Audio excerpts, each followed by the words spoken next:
അല്ല പിന്നെ കല്യാണം മുടക്കണം നല്ലോ കൊടുത്തു കേട്ടോ. ഹലോ, ഈ കൊമ്പങ്കാട് പോയാ എന്റെ പച്ചാണ് എന്തേ? ഒന്നുമില്ലേ, കുറച്ച് പൈസ കൊടുക്കണ്ടേന്ന്. അല്ല ഞങ്ങൾ പെരി പോയി, അവിടെ ആരുമില്ല. ഇമ്മച്ചി വരുന്ന നോക്കണേ, അവിടെ ആരും ഉണ്ടാവില്ല. ഞാനും പറ്റിപ്പോ സൈനാത്തന്റെ പേരില്ല, പേര് കാട്ടുതരാം. സൈന, ഇടിമിന്നല് വന്നാലും പേമാരി വന്നാലും പോയ പത്രൂല. ഞാൻ എന്റെ അടുത്തേക്ക് തന്നെ വരും. അപ്പൊ നിങ്ങള് നാളെ വരുമോ? മഴ ഇല്ലെങ്കിൽ വരണ്ടേ? ഇപ്പച്ചേ ഇതൊക്കെ പൈസ തരാൻ ആൾക്കാർ വന്നിട്ട് വരികയായി. ചെല്ലു മനുഷ്യ. പൈസ തരാൻ എന്തിനാ തൊടുക്കൊണ്ടോണു? ശരിയാക്കി തരാം. ആ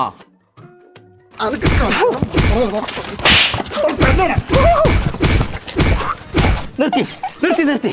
എന്താ പ്രശ്നം? ഇനി മേലാൽ കുട്ടികളെ കല്യാണം മുടക്കണ്ടല്ലോ, നിങ്ങളെ പണി ഞാൻ കഴിച്ചു. ഞാൻ ഈ കാര്യം സൈന അറിയണ്ട. നിങ്ങൾ പൊയ്ക്കോളി, ഇനി ഉണ്ടാവില്ല. ഓരെന്തിനാ വന്നത്? ഓലിനോട് പൈസ കടം ചോദിച്ചാനെ ഞാൻ ഉണ്ടോ കൊടുക്കണു? ഉസ്മാനെ ഒന്നുകൂടി വന്നാള്. അന്റെ പെങ്ങളെ കല്യാണം എന്തായി? ഒന്നും ശരിയായിട്ടില്ല. ഓക്കൊരു 30 വയസ്സായില്ലേ? അനക്ക് ആ ഇന്റിമേറ്റ് മാട്രിമോണി പോയിട്ട് ഒന്ന് രജിസ്റ്റർ ചെയ്തൂടെ? അതിനൊക്കെ കുറെ പൈസ ആവും. 30 വയസ്സിന് മുകളിലുള്ളവർക്ക് രജിസ്ട്രേഷൻ ഫീസ് മേടിക്കൂല.